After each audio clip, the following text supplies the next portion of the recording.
जंगल के अंदर एक बड़ा सा तालाब था जहाँ बहुत सारे मगरमच्छ रहा करते थे और उसी के आसपास इतनी हरियाली पेड़ होने के कारण बंदरों का एक झुंड वहीं रहा करता था। उनमें से एक बंदर जिसका नाम पीकू था, हर मगरमच्छ के साथ दोस्ती करके उनसे जान पहचान बढ़ा कर रखता था। पीकू ये बात जानता था कि तालाब में कितने मगरमच्छ हैं। एक दिन सुबह सुबह पीकू जब मजे से पेड़ पर बैठकर केले खा रहा था, उसका ध्यान 3 रंगीन मगरमच्छों के ऊपर गया। एक था सफेद, एक काला और तीसरा था गुलाबी रंग का। 3 अलग अलग रंग के मगरमच्छ देखकर पीकू बहुत हैरान हो गया। खाते खाते उसका आधा केला मुंह में और आधा जमीन पर गिर गया और वो जोर से चिल्लाया, अरे ये क्या? आज तक मैंने ऐसा कुछ नहीं देखा।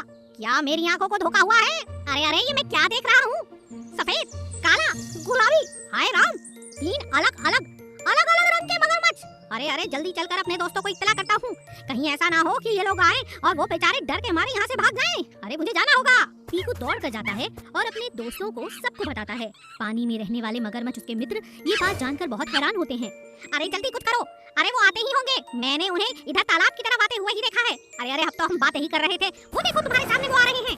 अभी पीकू अपने दोस्तों को ये सारी जानकारी दे ही रहा था कि तीनों रंगीन मगरमच्छ तालाब के सामने आकर खड़े हो जाते हैं। उन्हें देखकर तालाब के बाकी मगरमच्छ हैरान हो जाते हैं। उनमें से सबसे बड़ा और बुजुर्ग मगरमच्छ बाहर आता है और तीनों मगरमच्छ के सामने नमस्कार करते हुए कहता है, आप लोगों का यहाँ स्वागत है मुनिवर, मगर आप ये बताएं कि आप लोग कहाँ से आए हैं? आप देखने में तो हमारी ही तरह मगरमच्छ लगते हैं, मगर आज तक हमने कोई रंगीन मगरमच्छ नहीं देखा है। कृपया अपने बारे में बताएं। तीनों रंगीन मगरमच्छ में से सफेद रंग का मगरमच्छ आगे आता है और कहता है, मेरा नाम है सीतांबर। हम तीनों रंगीन जरूर हैं, मगर हम तुम्हारी ही तरह आम मगरमच्छ हैं। यहाँ तक कि यात्रा करना थोड़ा मुश्किल था। हम जानते थे कि कोई भी जानवर हमारा शिकार कर सकता है। हमारे जंगल में पानी की एक बूंद भी नहीं बची है। हमारी मदद के लिए देव मगरमच्छ प्रकट हुए और उन्होंने हमें रंगीन कर दिया और कहा कि इस रास्ते से होते हुए हम एक बहुत अच्छे तालाब के पास पहुंच जाएंगे, जहां तुम हमारी मदद करोगे, और जैसे ही हम पानी में जाएंगे हमारा रंग पहले जैसा हो जाएगा। हम आपके साथ इसी तालाब में रहने की अनुमति चाहते हैं। बुजुर्ग मगरमच्छ उनकी बात पर यकीन करता है और उन्हें पानी के अंदर आने की इजाजत दे देता है। जैसे ही तीनों मगरमच्छ पानी में दाखिल होते हैं, वो अपने पुराने रूप में वापस आ जाते हैं। भी के साथ साथ पीकू का भी धन्यवाद करते हैं। प्यारे बच्चों, सब्सक्राइब वाले लाल बटन पर क्लिक करके हमारे दोस्त बन जाओ। हम आपको कार्टून की अच्छी वीडियोस दिखाएंगे। संगपुर गांव में 2 लड़के मगन और गगन रहा करते थे। दोनों एक ही कक्षा में पढ़ते थे, मगर दोनों एक दूसरे को बिल्कुल पसंद नहीं करते थे। अरे ओ गगन, मेरे पीछे पीछे क्यों आ रहा है? क्या बात है, क्या चाहिए? दोस्त तुम नाराज क्यों होते हो? ये रास्ता मेरे घर की तरफ भी जाता है। आया बड़ा। मगन हमेशा ही गगन से नाराज रहता। अगले दिन, आज जल्दी चल पड़ता हूँ, नहीं तो मेरा दोस्त नाराज हो जाएगा। उसे लगेगा कि मैं उसका पीछा कर रहा हूँ। गगन अपने घर की तरफ चलता है। उनके घर के रास्ते की तरफ एक तालाब था।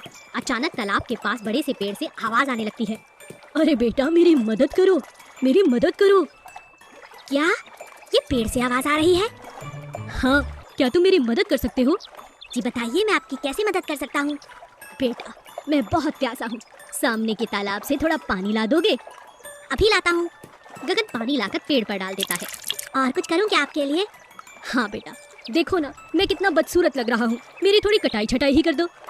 गगन ऐसा ही करता है। कुछ लकड़ियाँ अपने साथ घर ले जाओ, तुम्हारे काम आएंगी। सुंदर सुंदर पत्ते और लकड़ियाँ गगन अपने घर ले जाता है। जब वो अपने बस्ते से उन लकड़ियों को निकालता है तो पाता है कि सभी लकड़ियाँ सोने की हो चुकी हैं। अरे ये कैसे हो सकता है? वह ये सब देखकर बहुत हैरान था।